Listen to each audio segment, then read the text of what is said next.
James Christopher P. Bunyo. I am the Acting Director of the Campus Maintenance Office, and this is Uncover.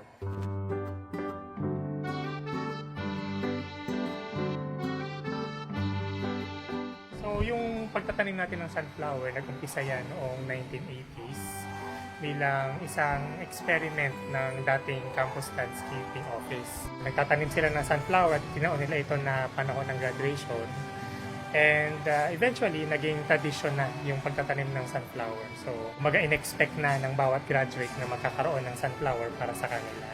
Bago yung calendar shift, so mas matataas yung mga varieties ng mga sunflower na itinatanim natin. Pero dahil nga pumapasok na rin sa panahon ng tag-ulan yung mga sunflowers natin, kinailangan magkaroon ng mas matitibay na variety ng sunflower. Nagtatanim kami ng sunflower 60 days before yung mismong araw ng commencement. Wala naman talagang simbolismo yung pagtatanim ng sunflower noon. Pero as the years went on, inihalin tulad yung mga graduates na sa mga sunflower na itinatanim na proud at nakatayo and full bloom at ready na mag-umpisa sa kanilang mga careers.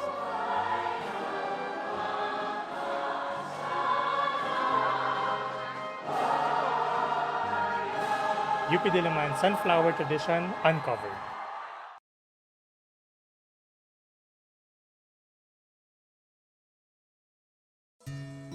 Isang magandang araw po sa inyong lahat. Ako po si Toy Mimaw, isang guro sa College of Fine Arts dito sa UP Diliman. Ngayong taon po ay matutunghayan nyo ang aming instalasyon na prepare po ng aming team para sa graduation po natin ngayong taon. It is themed on the word Tayog, and we have chosen two particular elements to somehow represent the concept of Tayog visually dito para sa instalasyon natin ngayong taon. At ito po yung kidlat at pluma. Tayog, in a way, represents the achieving of new heights, of somehow an elevated status, whether in society, in a particular organization or institution. And at the same time, it somehow represents yung parang reaching new heights. And with those elements in mind, with those concepts in mind, we somehow wanted to represent Tayog with the idea of yung kidlat at pluma. Kidlat is an element, is a natural force of nature that comes from the heavens, kumbaga, while pluma is something from the ground, it is a feather, basically, blown by the wind, it is lifted up, towards the heavens also, And so, we played around this idea of kidlat and pluma to somehow represents the ideas, yung parang the spirit of UP Diliman, Kidlat, embodying yung utak at puso, while pluma, yung dangal at husay, And these two elements are somehow represented by the representation of the images of birds. One is a kidlat that comes from the heavens, and one is a feather that comes from the ground. And they meet midpoint to create a circular composition that somehow interlocks and represents the unity of both these elements. Kidlat represents also the sciences, and pluma, the arts, two educational parang kumbagay elements that compose the programs that are embodied on all the courses and subjects in the University of the Philippines. Kidlat also represents a sudden flash of illumination. And in most literary works and artworks, visual for that matter, it represents the destruction of ignorance. While pluma represents the arts, more creativity. It also represents the ideals of a civilized society, which is based on trust, and honor, of strength, of wisdom, and of power, exercised rightfully. It also represents freedom. So with all these elements in mind, we created an installation that somehow embodies all these elements of what makes us UP. And we've been hearing this in many programs, in many materials. that relate, no, to our being iskos and iskas of our university, no. And today, no, is a very important milestone in a student's life, in graduation, no? Coming out from almost 3 years of a pandemic lockdown and only experiencing a couple of semesters, no, of face-to-face classes, no. This is a very unique batch that's coming out to a totally new world, no? A new world that is challenging, yes, but also presents a lot of opportunities, no? So, in effect, no, these graduates are going to come out, spread their wings, and reach new heights, no? I-encourage ko sila na parang abutin, no, yung tayog ng kanilang mga pangarap and to meet these challenges head on, no. With this kind of installation, we greet the 2023 batch, no, of graduates of the University of the Philippines, Diliman. Isang maalam na pagbati at sana'y maubot nyo ang tayog ng inyong mga pangarap. Maraming salamat po.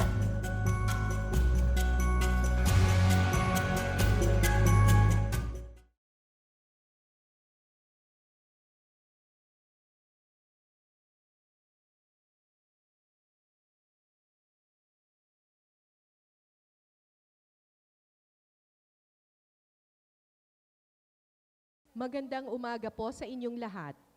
Mga kaibigan, tunghayan natin ang pagpasok ng engrandeng mariskal ng mga magsisipagtapos. Profesor Jerwin F. Agpawa, Vice-Chancellor para sa mga gawaing pang-mag-aaral.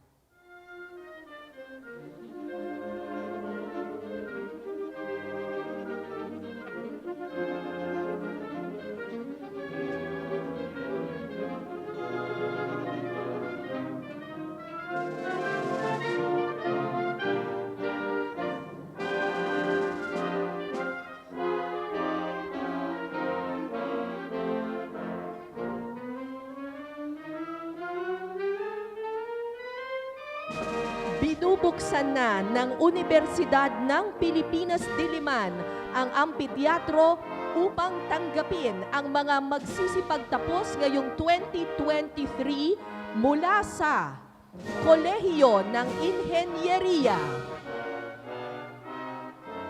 Kolehiyo ng Batas, Kolehiyo ng Agham, Kolehiyo ng Agham Panlipunan at Pilosopiya, Paaralan ng Economics, Kolehiyo ng Komunikasyong Pangmadla, Kolehiyo ng Arte at Literatura, Pambansang Kolehiyo ng Administrasyong Pangmadla at Pamamahala, Cesar E. A. Virata Paaralan ng Pagnenegosyo, Kolehiyo ng Gawaing Panlipunan at Pagpapaunlad ng Pamayanan. Palakpakan po natin ang ating mga magsisipagtapos. Narito na rin po ang Kolehiyo ng Edukasyon, Paaralan ng Pagpaplanong Pang-urban at Pangrehiyon, Kolehiyo ng Sining Biswal, Linangan ng Araling Islamiko, Kolehiyo ng Arkitektura, Paaralan ng Aralin sa Aklatan at Impormasyon, Sentrong Asyano. Narito na rin ang Kolehiyo ng Musika, ang Linangan ng Turismo sa Asya, Paaralan ng Estadistika, ang Kolehiyo ng Kinetikang Pangtao, Sentro ng Pamamahala sa Teknolohiya, Paaralan ng Archaeology, Paaralan ng Paggawa at mga Ugnayang Industriyal, Kolehiyo ng Ekonomiyang Pantahanan, At kasama rin natin ang ekstensyong programa ng UP Diliman sa Pampanga at Olongapo.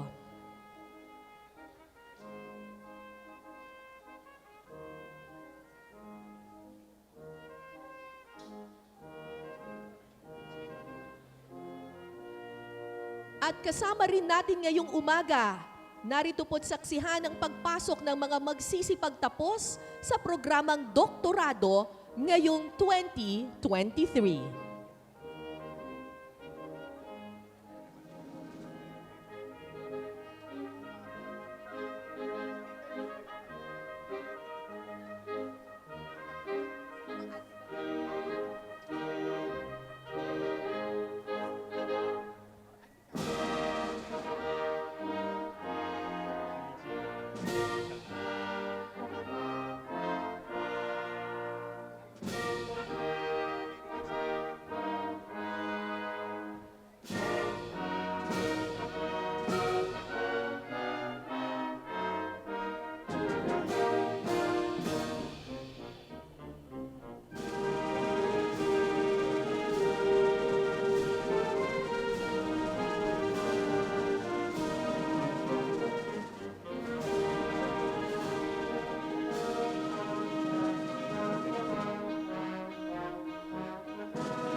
Muli magandang umaga po sa inyong lahat. Kahit maulan po ang panahon, maraming salamat po.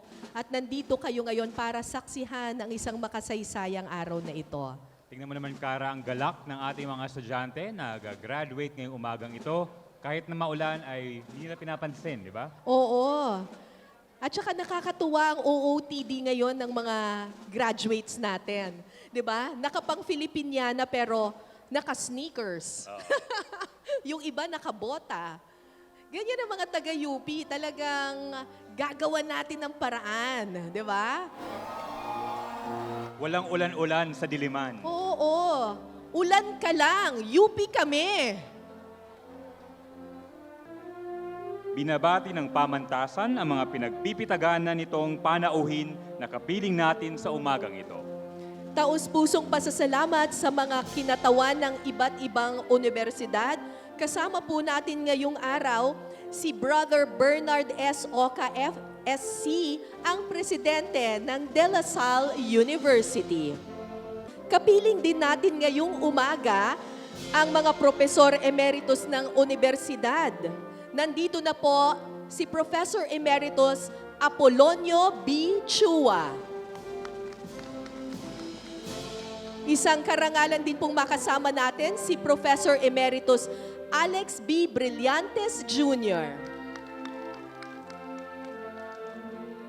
Pagpupugay sa mga pambansang alagad ng sining. Isang karangalan po kasama natin ngayong umaga, pambansang alagad ng sining Ramon P. Santos. Salamat po sir sa inyong pagdalo ngayong umaga.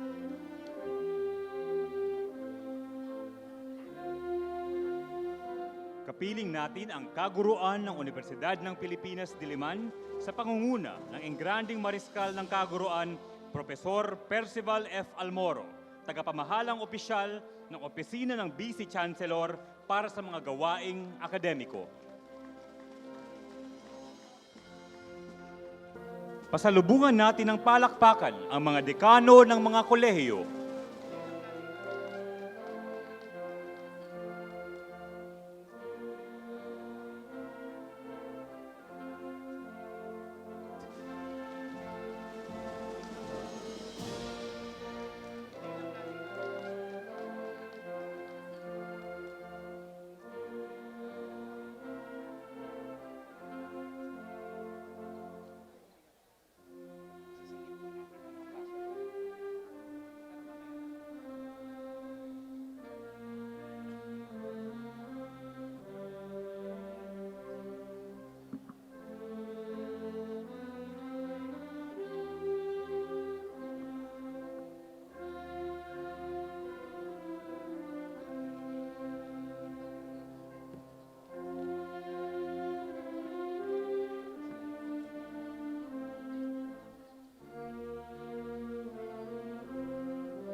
Pumapasok na rin sa entablado ang mga direktor ng mga akademikong unit. Kinikilala din natin ang pagdalo sa palatuntunan ng mga opisyal ng ibang kasaping universidad.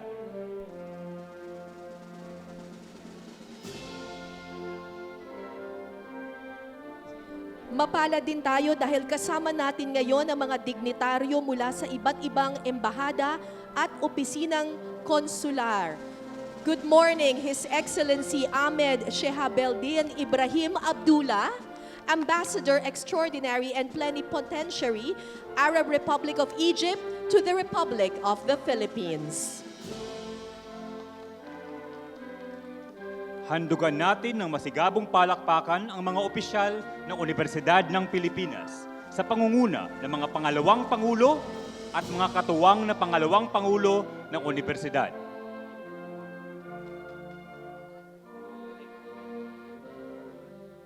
At syempre, hindi makukumpleto ang umagang ito kung wala ang ating mga mahal sa buhay. Palakpakan po natin ang lahat ng mga pamilya na nandito ngayon, kaibigan at mahal sa buhay ng ating mga magsisipagtapos. Malugod po namin kayong binabati sa pagsapit sa ika-112 Pangkalahatang Pagtatapos ng Universidad ng Pilipinas Diliman dito sa Ampitheatro ng Universidad. Pasalubungan po natin ang palakpakan si Professor Emeritus Jose Y. Dalisay Jr. Samantala, kasama ni na tagapamahalang opisyal Almoro at Vice Chancellor Agpawa, kapiling din natin sa palatuntunang ito ang mga pangunahing katuwang ng Chancellor. Ito ay sina Professor Adeline Pasia, Vice Chancellor para sa Administrasyon.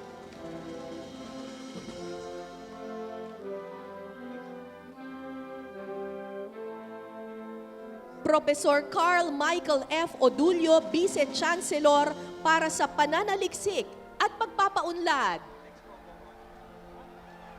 May kasabay na ulan si Vice Chancellor. Narito na rin po si Professor Luis Maria T. Boot, Vice Chancellor para sa mga gawaing pangkomunidad. Biyaya po ang ulan. Biyaya ang ulan.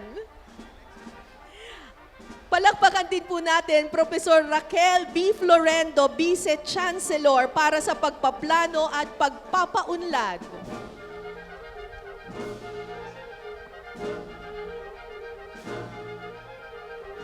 Tunghayan naman natin ang pagpasok ng mga kasapi ng lupon ng mga rehente. Kagalang-galang Siegfried R. Severino, rehente ng mga mag-aaral. Kagalang-galang Carl Mark L. Ramota, rehente ng kaguruan. Kagalang-galang Gladys S. J. Chonco. Kagalang-galang Gregorio B. Pastor Fide. Kagalang-galang Raul C. Pagdanganan. Kagalang-galang Victoria Canape Belegal, rehente ng mga kawani. Upang katawanin si kagalang-galang Robert Lester F. Ararton, rehente ng alumni, si Professor Fernando C. Sanchez Jr., 3rd Vice President ng UP Alumni Association. Magsitayo ang lahat upang salubungin ang pagpasok ng setro ng Chancellor ng UP Diliman, tangan ng Rehistrador ng Universidad, Professor Maria Vanessa Lusong Oizon. Mga kaibigan, ang Chancellor ng Universidad ng Pilipinas Diliman, Professor Edgardo Carlo L. Vistan II. Sa pagkakataong ito, matutunghayan natin ang pagpasok ng setro ng Pangulo ng Universidad ng Pilipinas, tangan ng kalihim ng Universidad ng Pilipinas at ng lupon ng mga rehente, kagalang-galang Roberto M.J. Lara. Ang Pangulo ng Universidad ng Pilipinas at ang tagapagsalita ng ating palatuntunan, kagalang-galang Angelo A. Jimenez.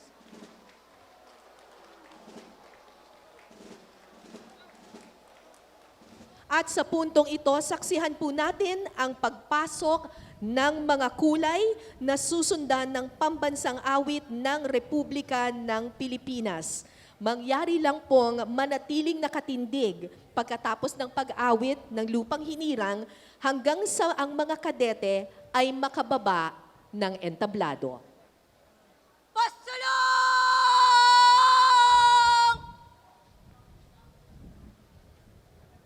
Good!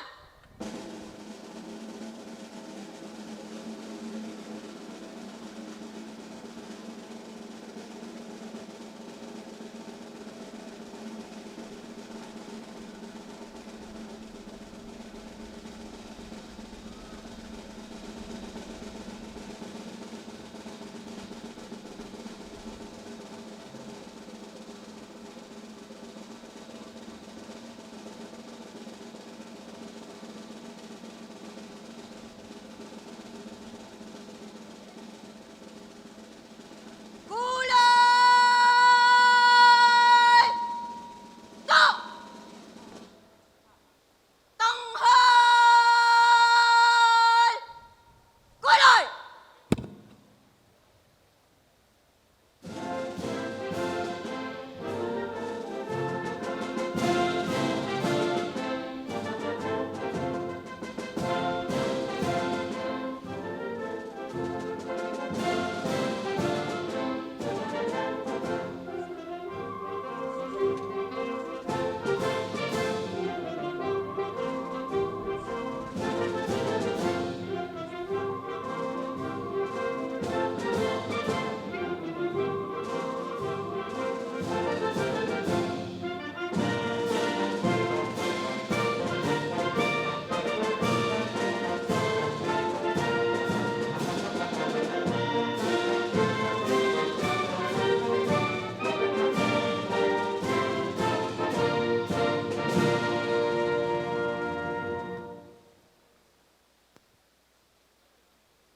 Baba!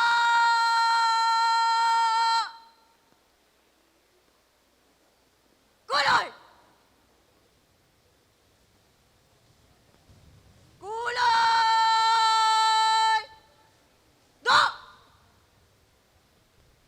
Palabas!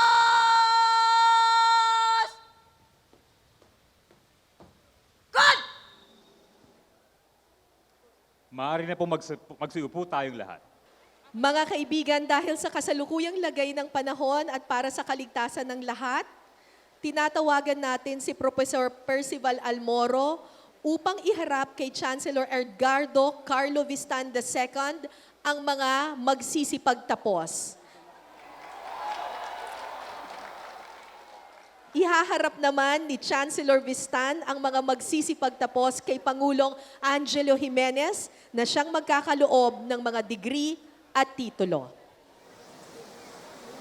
Chancellor Edgardo Carlo L. Vistan II, buong karangalan kong inihaharap sa inyo ang 4,478 magsisipagtapos mula sa 27 kolehiyo at akademikong unit ng Universidad ng Pilipinas, Diliman, para sa iba't ibang degree at titulo para sa akademikong taong 2022-2023. Binubuo ito ng 82 magsisipagtapos sa titulong doktorado, 973 na magsisipagtapos sa titulong masterado at graduadong diploma, at 3,359 na magsisipagtapos para sa bachelier, di graduadong diploma at sertipiko. Ikinararangal kong ipabatid na sa mga magtatapos ng programang bachelier, 742 ang cum laude, 1,196 ang magna cum laude, at 305 ang summa cum laude.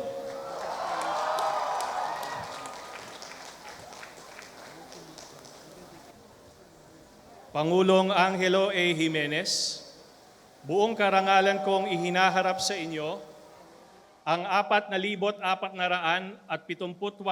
magsisipagtapos mula sa 27 kolehiyo at akademikong unit ng Universidad ng Pilipinas Diliman para sa iba't ibang degree at titulo para sa akademikong taong 2022-2023. Binubuo ito ng 82 magsisipagtapos para sa titulong doktorado, 900 at 73 magsisipagtapos para sa titulong masterado at graduadong diploma, at 3,350 na magsisipagtapos para sa bachelier, di graduadong diploma at sertipiko. Ikinararangal kong ipabatid na sa mga magtatapos ng programang bachelier, 742 ang cum laude, 1,196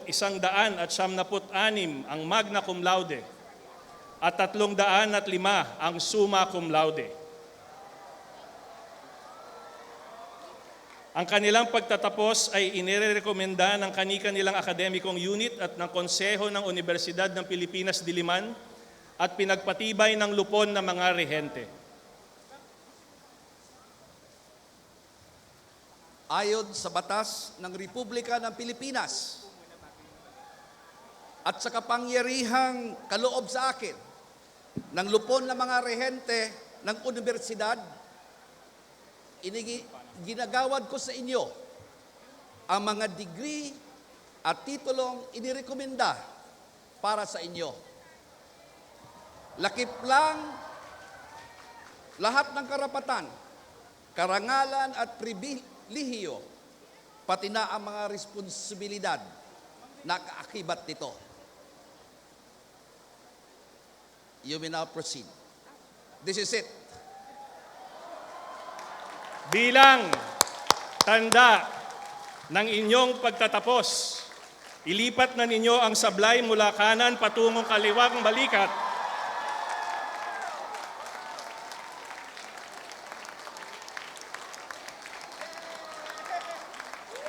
Isang mainit na pagbati sa lahat ng mga magsisipagtapos ngayong 2023. Mabuhay ang UP Diliman, mabuhay ang Universidad ng Pilipinas.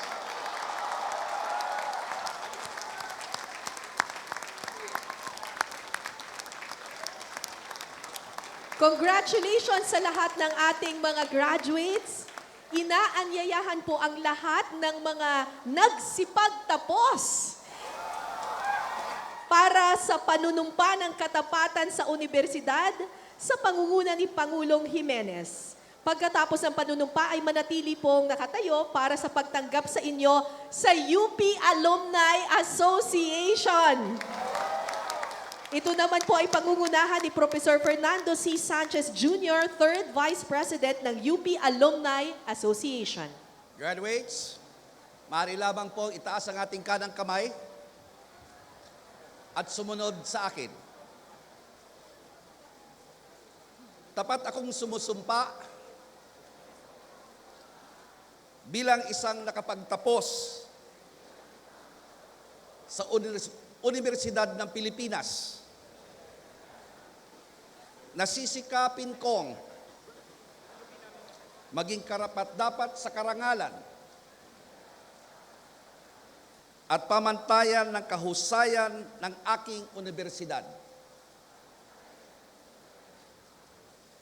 na isa sa loob ang mga bagay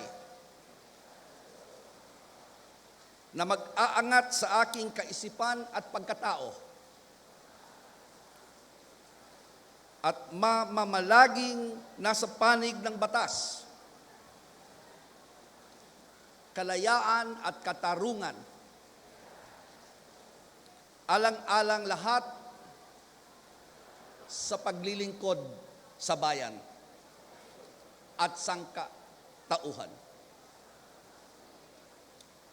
Congratulations, alumni.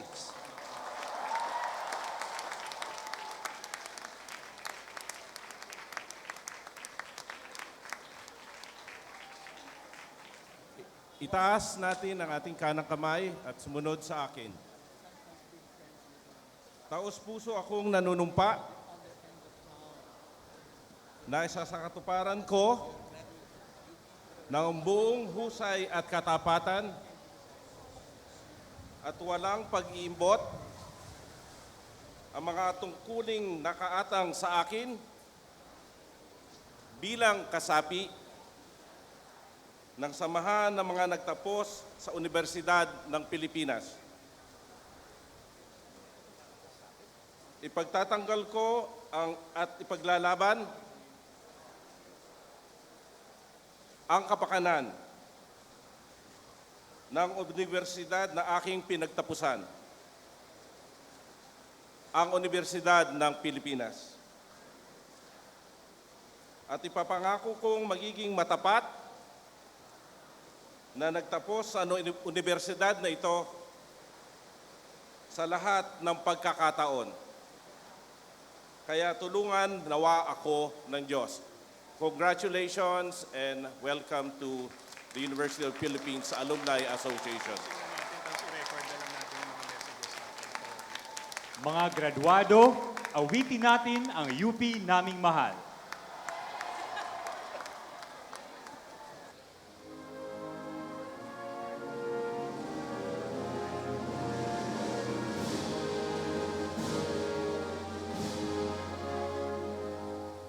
UP naming mahal, pamantas ang hirap.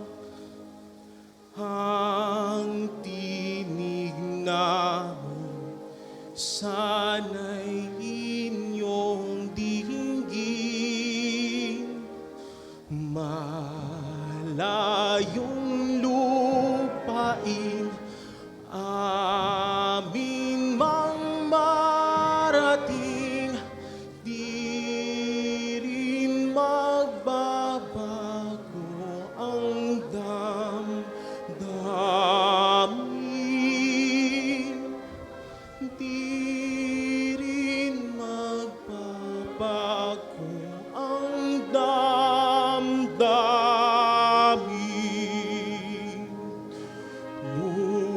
Muntian at pula sa gisag magpakailanman, ating pagdiwang bulwagan ng dangan. Umayot itanghal, giting at tapang, mabuhay ang pag-asa ng bayan. Mabuhay ang pag-asa ng bayan.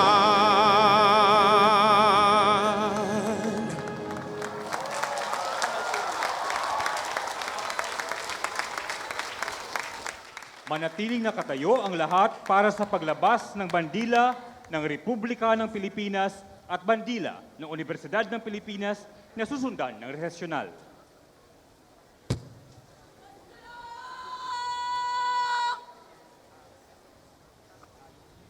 Good!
Muli, congratulations po sa lahat ng mga nagsipagtapos. Palakpakan po natin ang ating mga sarili.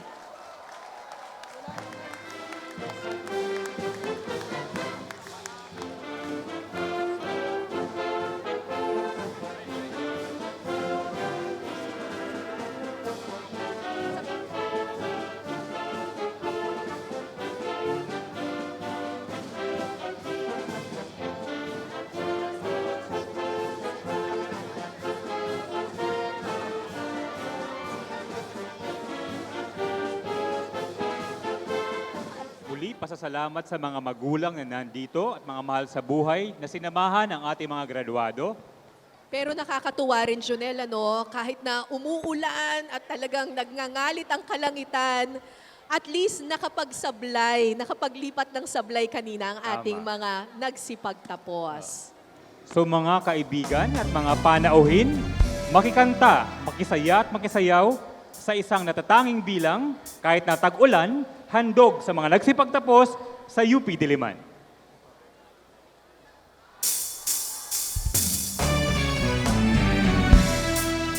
Mangarap ka. Let's go!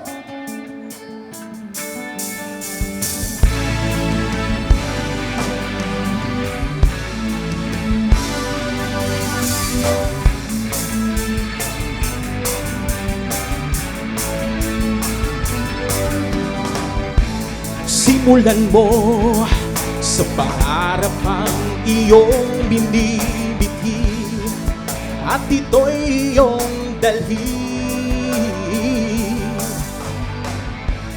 Itanim mo sa puso mo, ito ay lalaki, ito rin ang aani. Hayaan mong lumipad ang isip sa lawak ng langit, bituin umaawit at ito'y nagsasabi, mangarap ka, mangarap ka. Tingin ang tawag ng iyong mundo, humahon ka, humahon ka mula sa putik ng iyong mundo. Simulan mo,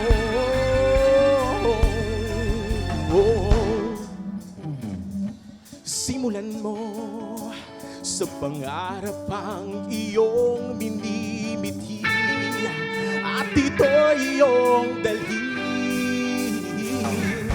Hayaan mong lumipad ang isip sa lawak ng langit, ikaw rin ang aani at ito'y nagsasabi, mangarap ka, mangarap ka.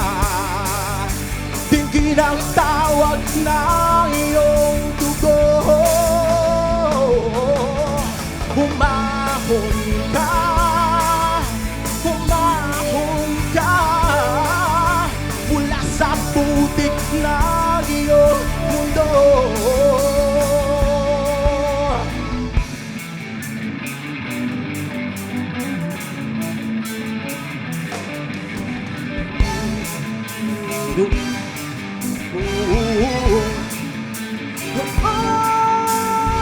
Hayaan mong lumipad ang isip sa lawak ng langit, bituin umaawit at ito'y nagsasabi,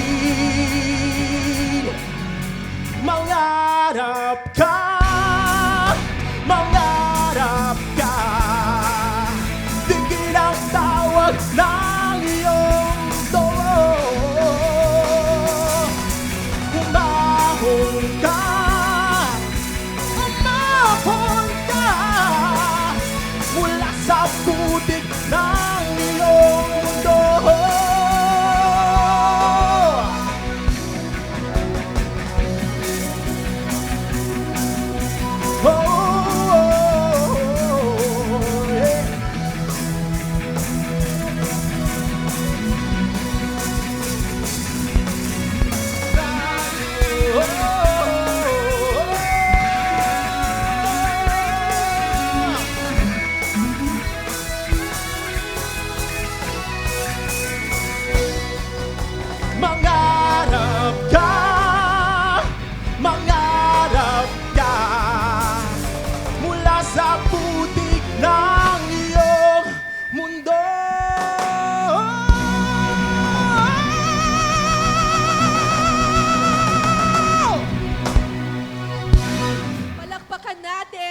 JM Yusures. Thank you so much po. May isa pang awitin si JM para naman sa ating mga nagsipagtapos.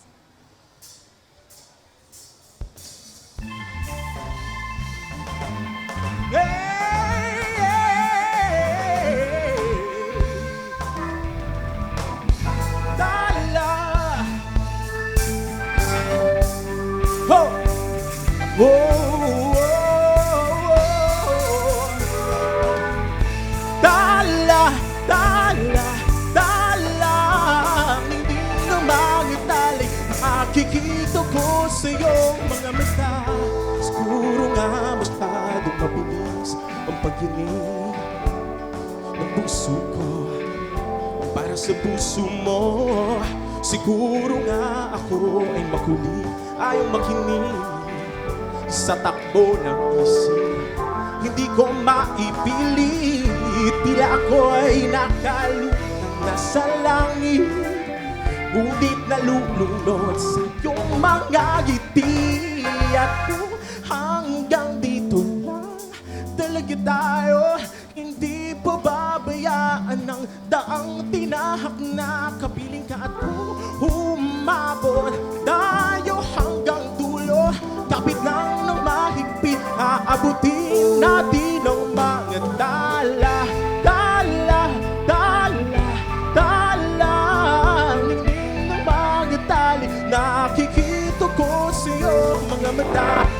Tala, tala, tala. Ningning ng mga matay, nahanap ko sa mga tala. Kulimlim man ngayon ang lagayan ng mundong ito para sa inyo. Tala'y nagniningning sa likod ng dilim, dala-dalang liwanag dito.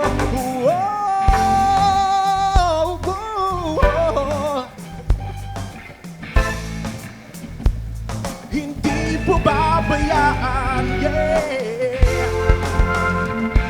tayo hanggang dulo, kapit lang ng mahigpit, aabutin natin ang mga tala. Tala, tala, tala. Hindi ng iyong mga matay, nahanap ko. Oh, tala, nakikita ko sa iyo mga mata.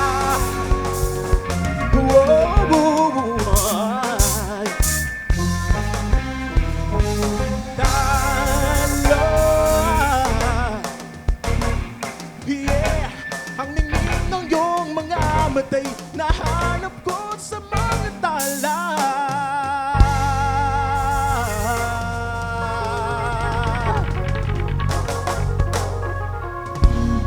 Thank you so much.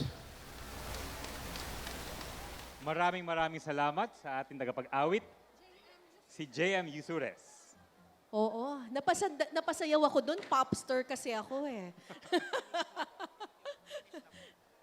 Maraming salamat po ulit sa pagpunta sa graduation day ng UP Diliman. Partner? Oo, maraming salamat at congratulations muli sa ating mga nagsipagtapos. Binabati namin ang lahat ng mga iskolar ng bayan na nagsipagtapos at ang kanilang mga magulang at mahal sa buhay. Salamat po kahit umuulan. Salamat po sa inyong pagdalo sa ika-100 at 12 Pangkalahatang Pagtatapos ng Universidad ng Pilipinas mula po sa Kolehiyo ng Komunikasyong Pangmadla.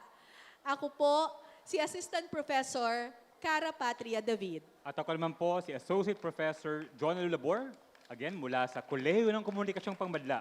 Mga scholar ng bayan, humayot pa rin ang matayog ninyong pangarap at magsilbing bantayog ng pag-asa sa sangkatauhan. Mabuhay ang Universidad ng Pilipinas Diliman, paglingkuran ang sambayanan, isang ligtas at mapagpalayang umaga sa ating lahat. Magandang umaga at maraming salamat. Congratulations!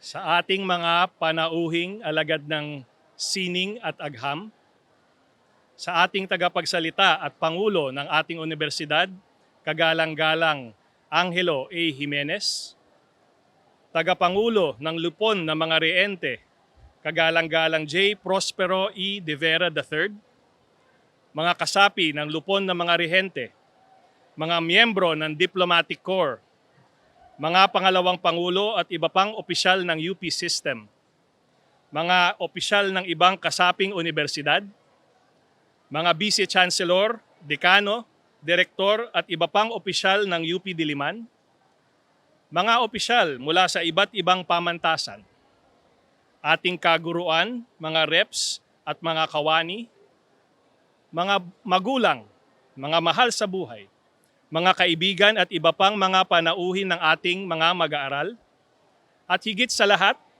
sa mga magsisipagtapos, taus-puso at maalab na pagbati sa inyong lahat.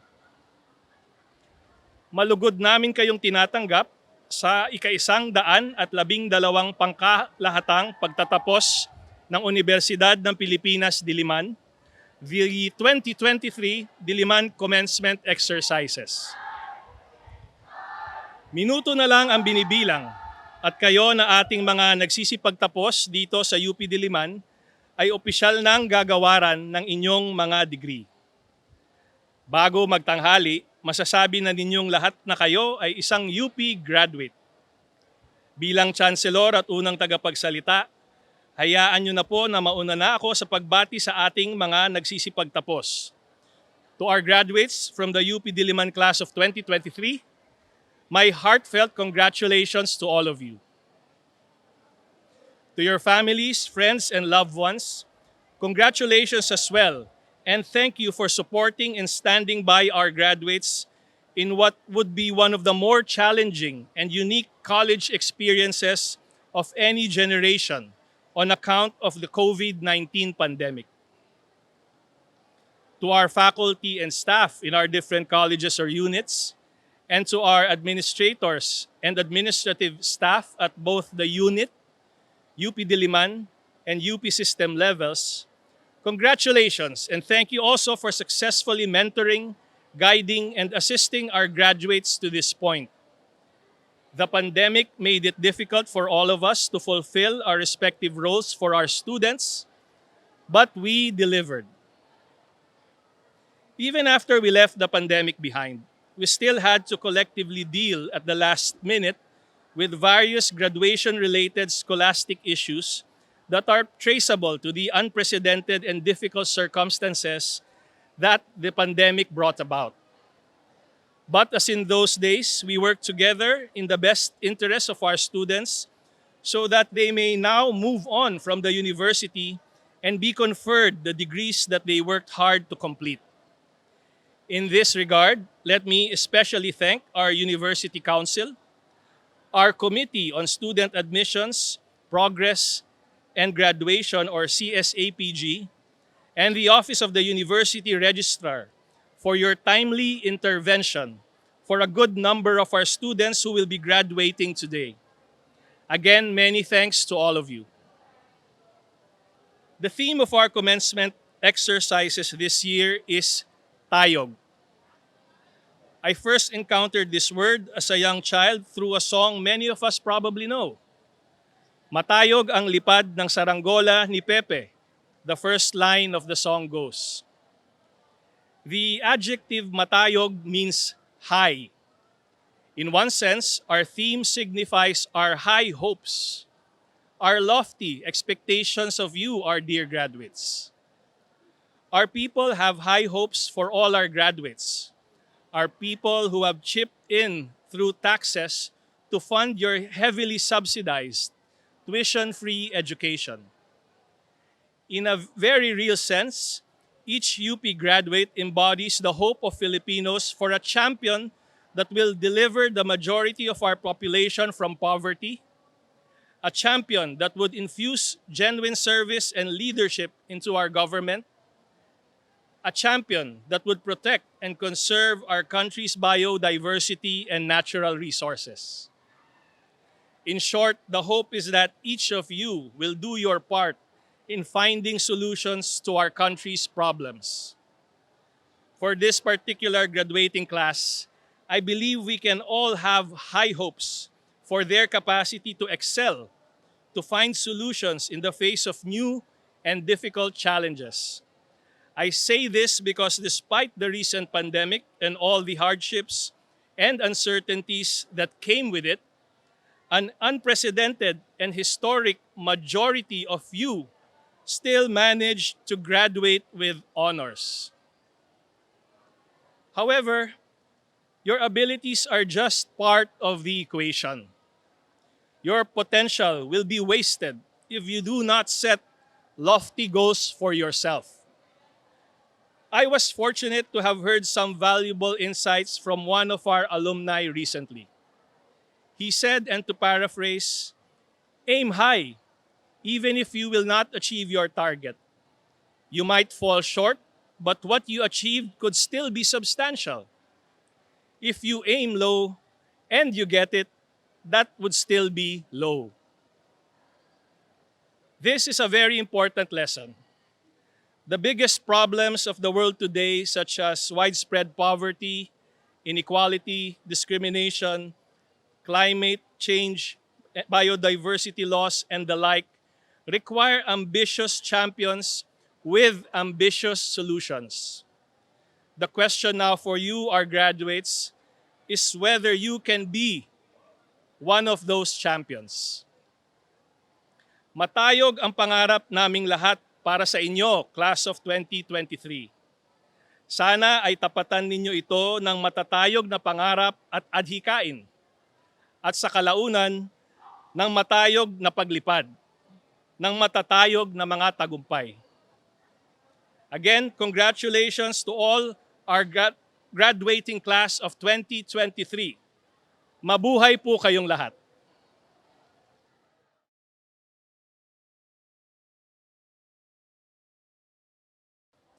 Angelo A. Jimenez is a labor lawyer and a respected authority on global worker migration, whose work has contributed to the establishment of the Philippines' new Department of Migrant Workers, as well as the labor migration regulatory framework in countries in Asia, Africa, and the Middle East. A former Deputy Administrator of the Overseas Workers Welfare Administration, Jimenez's expertise and experience in the field of migrant worker welfare has brought him to different parts of the world. He served as labor attaché in Japan, Kuwait, and Iraq, and was awarded citations by former President Gloria Macapagal Arroyo for ensuring the safety of Filipino workers during the Israel-Lebanon conflict and for the rescue of a Filipino hostage held in Iraq. While at the Department of Labor and Employment, Jimenez represented the agency on the tripartite Industrial Peace Council, Governing Board of the Commission on Filipinos Overseas, and Interagency Media Task Force on Overseas Filipino Workers. At the Office of the President, he represented the Office of the Senior Deputy Executive Secretary in the Presidential Fact-Finding and Policy Advisory Commission on the Protection of Overseas Filipinos, better known as the Gangkayko Commission, and the Cabinet Committee on Maritime and Ocean Affairs during the administration of the late President Fidel V. Ramos.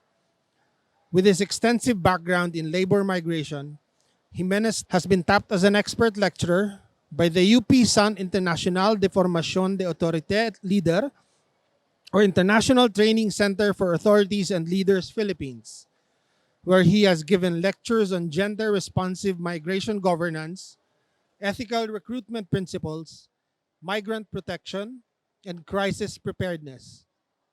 He has also written papers for organizations such as the International Organization for Migration Philippines and the Blas Ople Policy Center, with topics that focus on immigration law and labor recruitment policies, processes, and practices. He is a regular lecturer on Philippine overseas labor laws at the UP Law Center's mandatory continuing legal education program. The global outlook of Jimenez is not just a result of the work he accomplished overseas, but the education he received abroad, Jimenez graduated with a Master's in Public Management degree from the National University of Singapore Lee Kuan Yew School of Public Policy and was a Lee Kuan Yew Fellow at the Harvard School of Government. His understanding of the factors that have led to the Filipino diaspora, on the other hand, is the product of his education and experiences in Butuan, Agusan del Norte, where he was born and raised, and in UP Diliman, where he obtained both his of Laws and Bachelor of Arts degrees.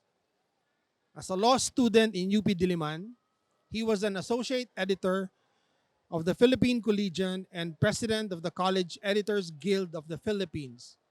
He was also elected chairperson of the University Student Council, and in 1992 was appointed student regent to the UP Board of Regents by the late President Corazon C. Aquino. He later rejoined the BOR when he was appointed regent by former President Rodrigo R. Duterte in 2016, during which he also served concurrently as trustee of the UP Foundation Incorporated. A son of Mindanao, Jimenez believes that the Philippines' premier state university must be a hub for transformational change, and that engaging communities and helping solve real-world problems should be a part of the UP academic experience. Ultimately, the goal is for UP to become a global university that asks the consequential questions of our time and acting locally strives to address the serious issues confronting the country and the world. Let us all welcome President Angelo A. Jimenez.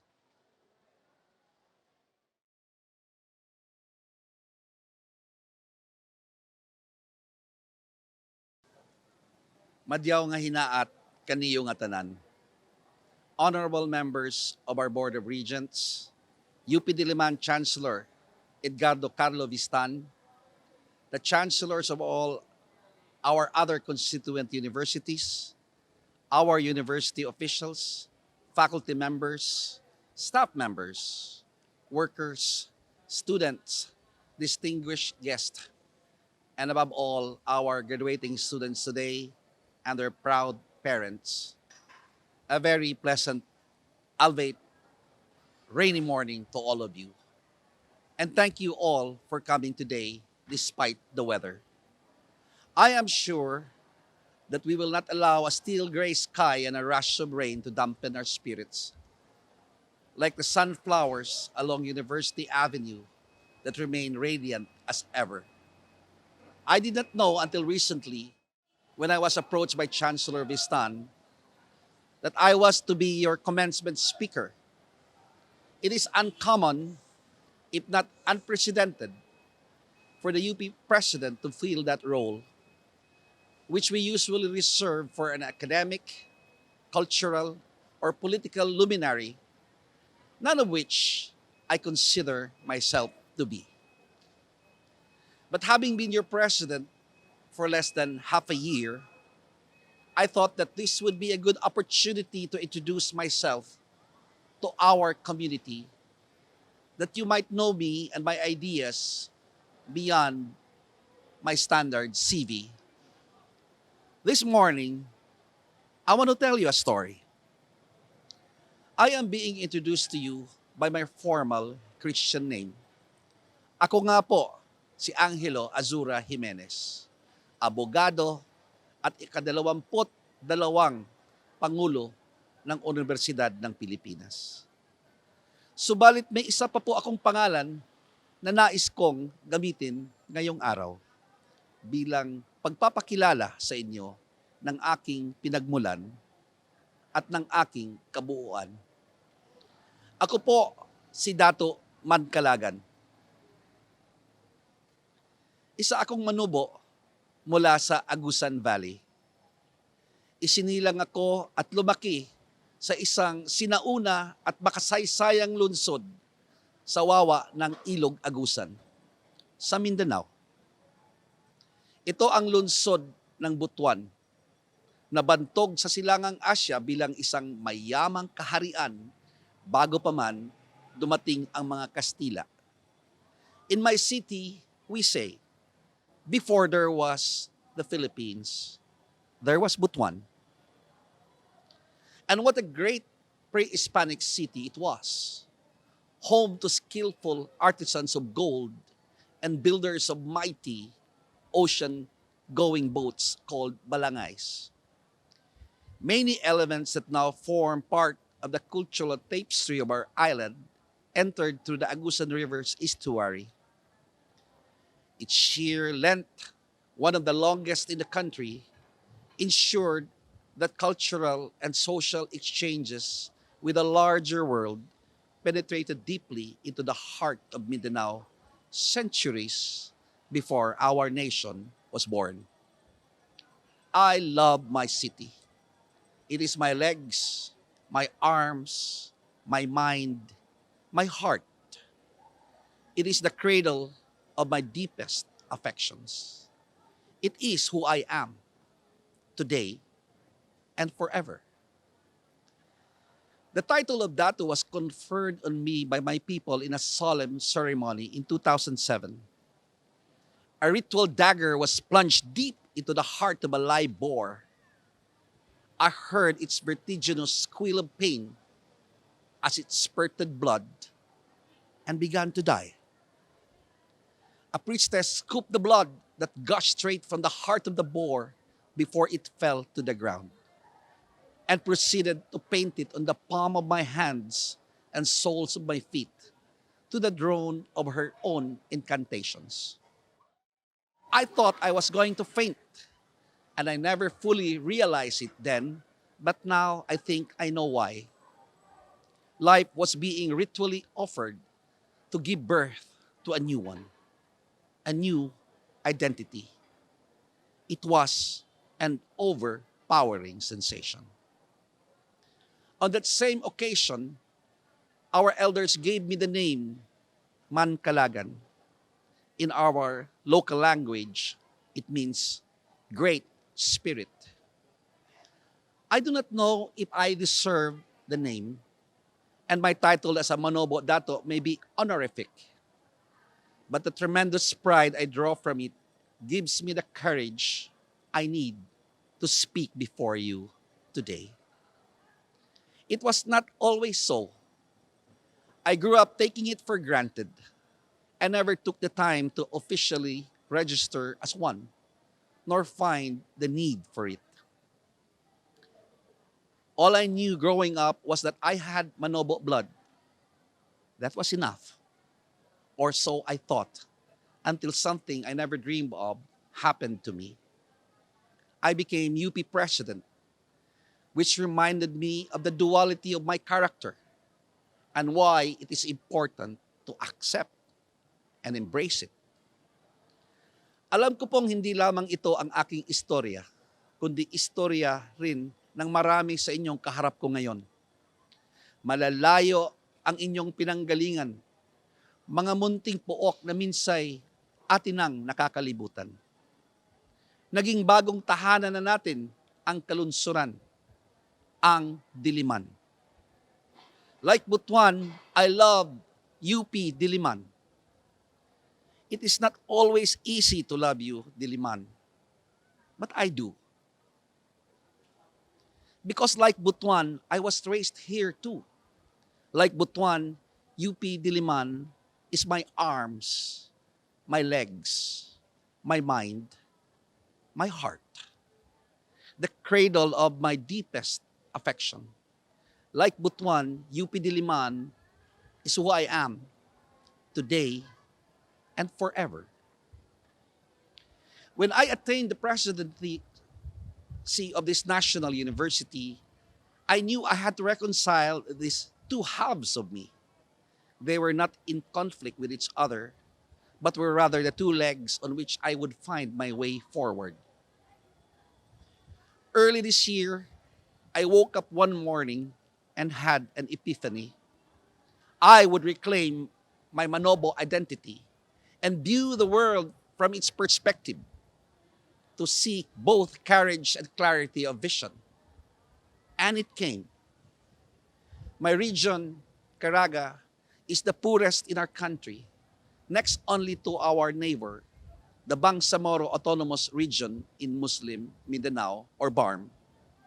So, on February 1st, 10 days before I took my office, I went up the mountain to a place called Sitio Mahayahay. In the early morning in Mahayahay, I took my oath of office as the 22nd UP President before the children of the Lumad. It was a symbolic act, but it was important to me. Oddly enough, in Bisaya, Mahayahay means comfortable, but life there was tough. It is a poverty-stricken, conflict-ridden hamlet located north of Butuan City. I was told, in fact, that a few days before I came, a firefight occurred in that area between government and communist forces. There could be worse places in the country, but I personally know of no place that symbolizes marginalization from the life of the nation, politically, economically, and socially, more than the life of the Lumads in Mahayahay. I wanted to remind UP by taking my oath there where its loyalty should ultimately lie. I needed to take that powerful lesson to heart. Despite the early morning chill, I had never felt so warm. I was, after all, among my people. Despite the fog that covered the hills, I had never felt such clarity. There, high up in those lovely hills, among the poorest of our people, from the outside looking in, I grasped what I had long suspected about our beloved university. And it came in the form of three great moral paradoxes. The first paradox is that the University of the Philippines was founded to provide leaders for the nation. And indeed, we have among the 300,000 alumni who preceded you today. We have produced the most presidents, the most number of chief justices of the Supreme Court, Senate presidents, and speakers of the House. Throughout government bureaucracy, you will find our graduates in responsible positions. In the private sector, you will find captains of industry among our alumni. In fact, among the richest Filipinos, you will find UP graduates. No other university in the country comes close to our dominant position in national life. And yet, after over 100 years since our founding as the National University, and still today the only national university in the broadest sense, we find ourselves in one of the most inequitable societies in the world. We would be blind not to see that poverty, poor health, homelessness, and hunger still stalk most of our people. This is an outrage and a ringing accusation against our own self-conceit as the best and the brightest, scholar ng bayan, the University of the People. This is also an existential threat to Filipino nationhood. No nation can long endure until the extreme inequalities we are witnessing today. The second moral paradox is that our access to our university, which we love to call the University of the People, is very difficult for the people. Dedicated in our mind to the highest ideal of equality, are we, in fact, reinforcing and institutionalizing inequality? I estimate that about 60% of our students today come from private schools, as I did. And we all know that while our public secondary schools have produced some of our best students and alumni, there is a yawning gap between the quality of public and private basic education in favor of the latter. Our UPCAT is designed to select only the best, the elite among our high schools. What are the chances of the children of the Lumad in Mahayahay of entering UP? Or of the children of Aitas and other Lumads? of the teeming masses of the poor huddled in cramped, underinvested public schools in the country today. There's more.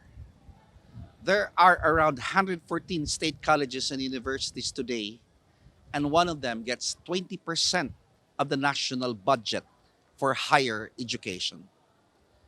You guessed it. That's our UP. I have long stopped bragging that we are the nation's top university.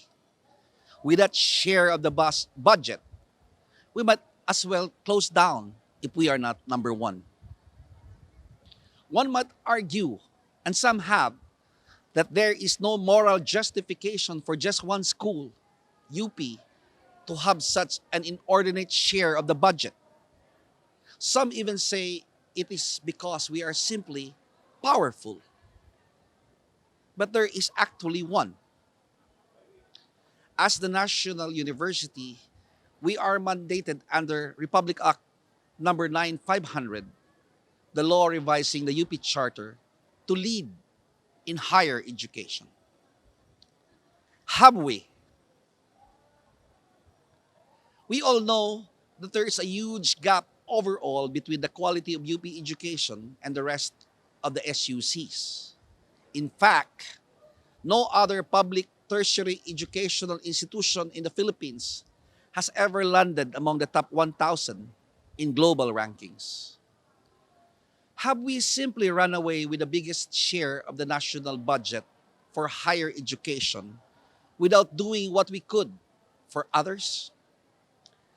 I believe in democratic access to UP education, and I believe that it is best done by helping improve the quality of education in other SUCs. Would this not be more equitable? Would this not be more democratic access? Does one have to be in UP to have access to a UP-level education? At the same time, we can review UPCAT and our equity excellence formulas to give our disadvantaged a better fighting chance.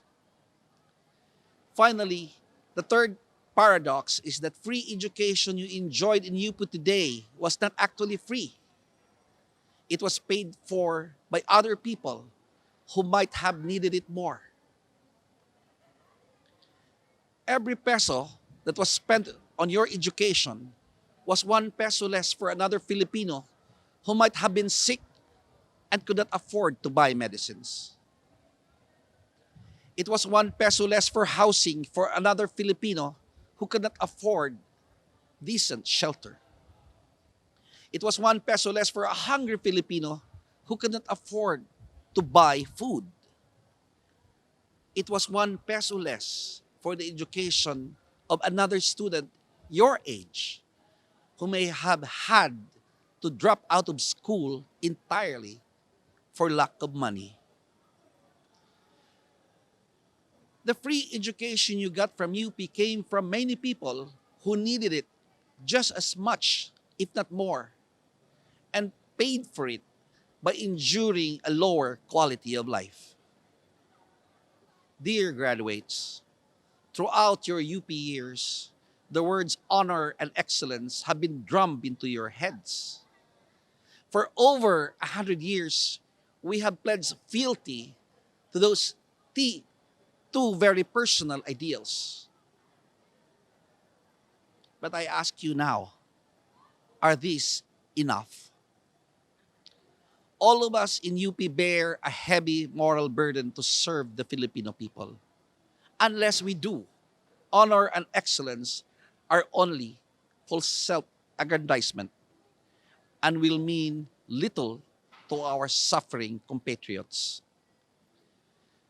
When I look out my office in Quezon Hall at our green campus and looking at you today, my heart swells with pride at what we have achieved.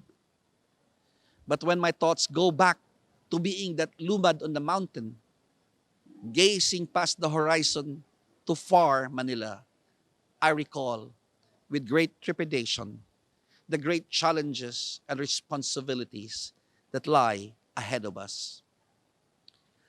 I did not mean to cast a pall on your graduation day, but to reflect on what it means to be UP. I actually wanted to speak of hope, and a hopeful story is unfolding right this very instant.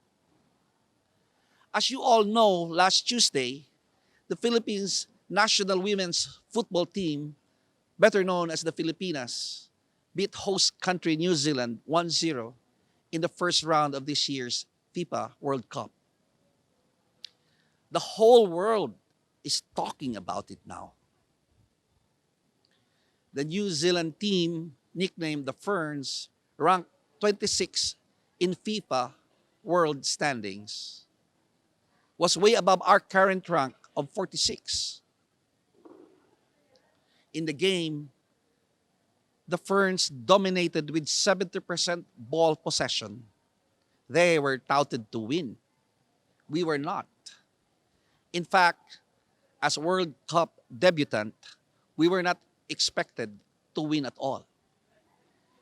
It took the Ferns 6 World Cup appearances to win their first match ever against former world champions Norway last week.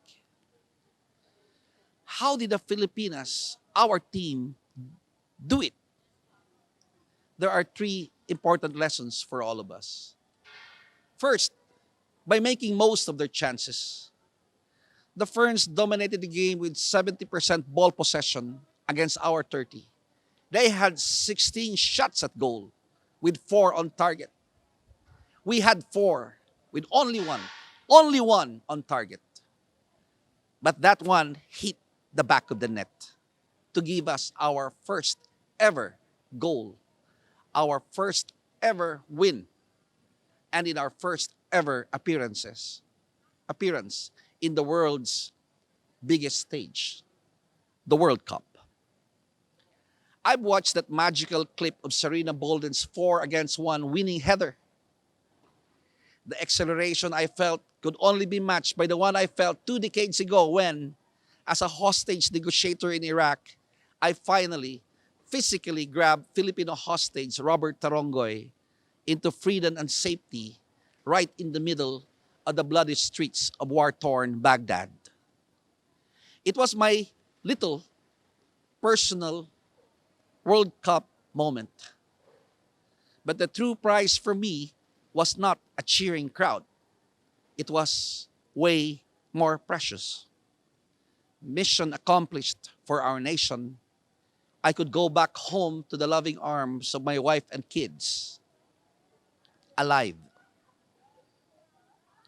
In Wellington a few days ago, the Filipinas tried to create many chances, but in the end, they managed to produce only one real chance. And that one chance was all they needed. In life, there will be precious few great chances. Maybe only one, maybe none at all, if you will simply wait for it. We should strive for our own World Cup moment. When it comes, grab it by the scruff of the neck. Second, by making themselves invincible. The Ferns never scored against us. So another way of looking at 70% possession by the other side is that our defense was under pressure 70% of the time and withstood the withering fire. I have no doubt that your UP education has made you strong, resourceful, resolute. Yours is a generation that survived the ravages of the first ever truly global pandemic in human history.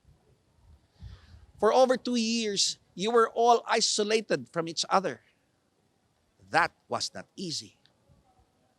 Humans are essentially social beings, and their social nature has been key to the survival of the species throughout history. Isolation is the enemy. We have never survived serious challenges alone. Your generation has broken the isolation brought about by the pandemic by your mastery of technology that enabled us to keep our connection with each other. social media and information technology may have redefined social interaction, but you have made it achieve its social purpose. It has also enabled you not only to graduate, but prepare for life in the digital age. Against the challenges of the COVID pandemic, your defense held like the Filipinas on the world's greatest sporting stage. Third, the Filipinas wanted to win more. Against a stronger side, this is absolutely required. The Filipinas had a proper motivation. One of the most competitive elements of an athlete is mental toughness. The most amazing part of the Filipinas' victory is that they just came in from a 2-0 loss in their first game against a strong Swiss team.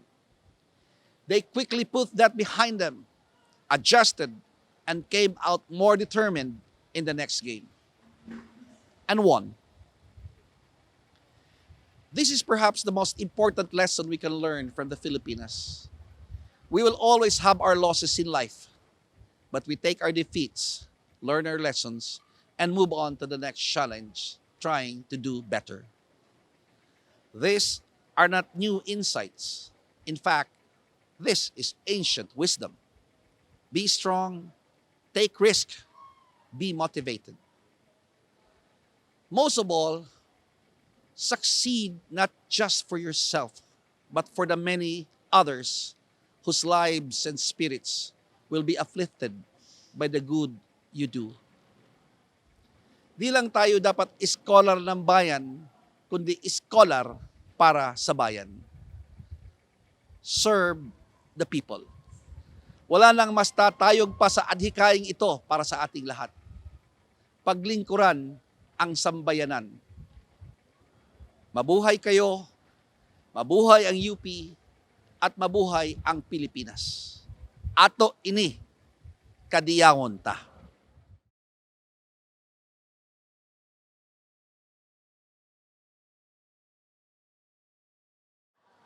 Sa ating panauhing pandangal na si Pangulo Angelo Jimenez, sa lupon ng mga rehente sa pamumuno ni CHED Chairperson J. Prospero de Vera III, sa mga opisyal ng administrasyon na pinamumunuan ni Tsanselor Edgardo Carlo Vistan II, sa kaguruan at kawani, sa mga mamamayan ng komunidad ng UP Diliman, sa mga magulang at kaibigan at higit sa lahat, sa aking mga kapwa iskolar ng bayan na nagsipagtapos ngayong taon, mapagpalayang araw sa ating lahat. We are indeed a batch of history makers. We are among the first batches to undergo remote learning during a global pandemic.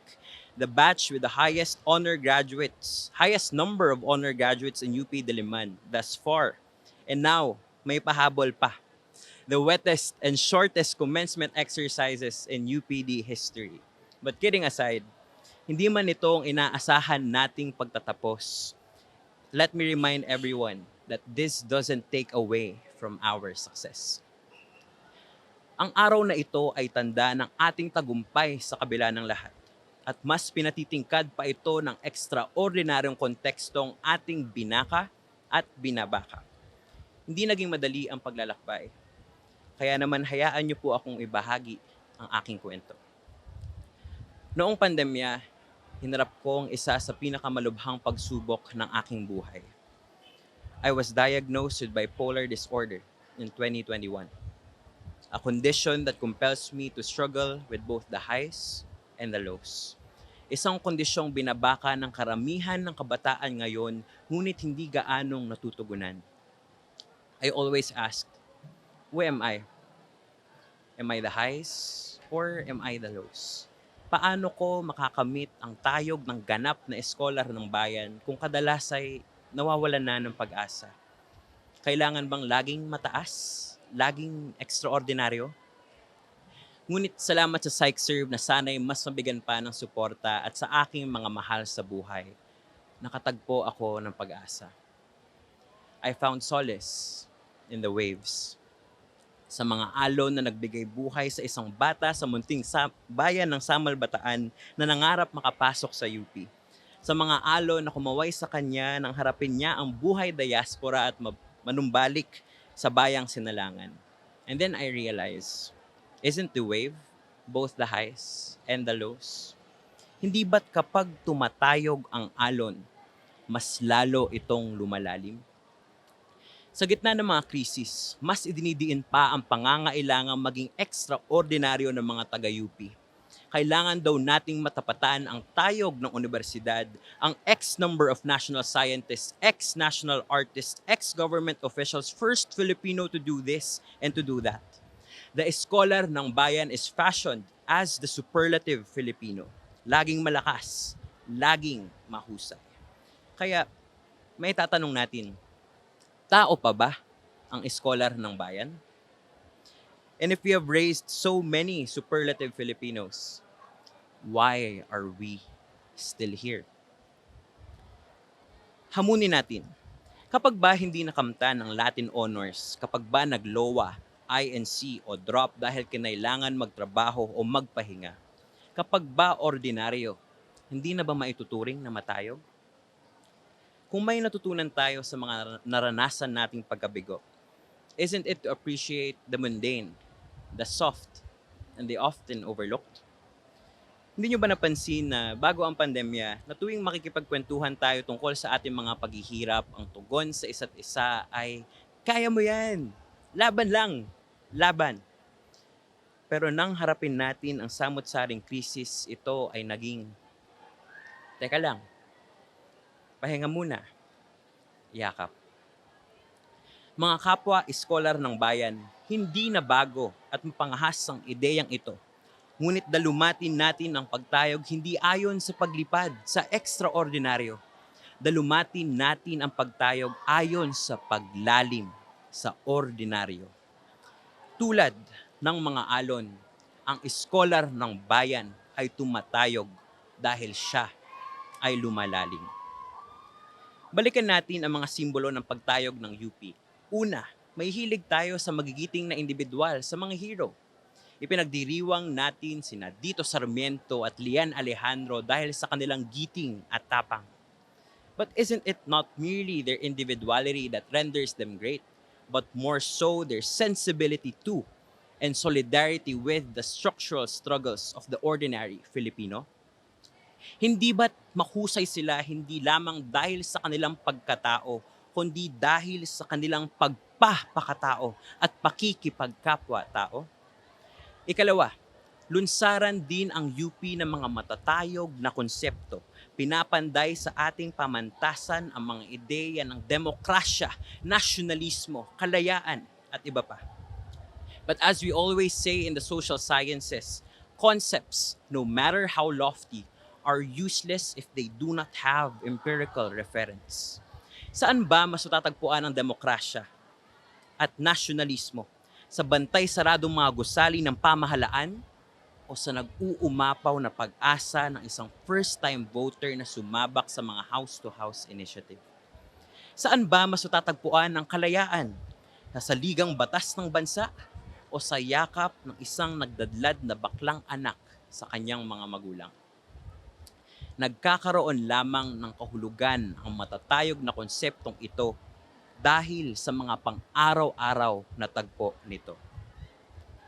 Excellence lies less in what we achieve at peaks and more in what we do consistently.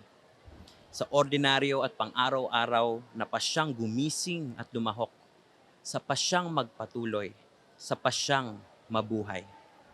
Ika nga ni Rizal sa Noli, walang sino mang namimintas sa pilotong nangungubli sa isang daungan, sa unang ihip ng hangin nagbabalita ng paparating na bagyo. Hindi karuwagan ang yumukod kung nagdaraan ang bala. Ang masamay ang lumantad upang humandusay at huwag na muling bumangon. We need not be extraordinary all the time to be great. We only have to be here.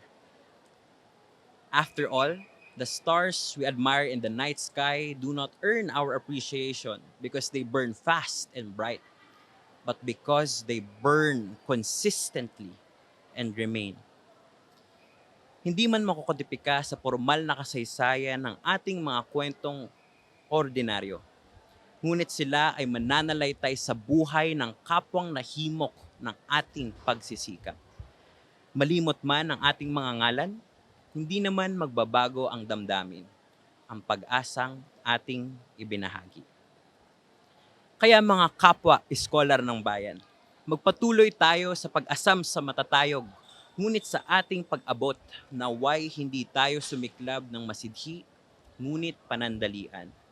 Sa panahon ng kompetisyon at nag-aalimpo yung pagkakahati ng bilis at ng produktibidad, maituturing na mapangahas ang maging mapangunawa at mahinahon sa sarili at sa kapwa. Ngunit hindi tayo magpapahinga para sa sarili lamang, kundi dahil kailangan pa tayo ng mas matatayog na laban na maisasakatuparan lamang ng ating ordinaryo, pang-araw-araw at malalim na pagsikhay. The triumphant scholar ng bayan is not the superlative Filipino, but the ordinary Filipino. What constitutes honor and excellence is not merely extraordinary individuality, but more so our ordinary humanity. Ang scholar ng bayan ay tumatayog hindi dahil sa pangingibabaw sa kanyang mga kontemporaryo, kundi dahil sa kanyang paglubog sa mamamayan at pag-arok sa kondisyon ng kanyang lipunan. Ang scholar ng bayan ay tumatayog dahil lumalalim.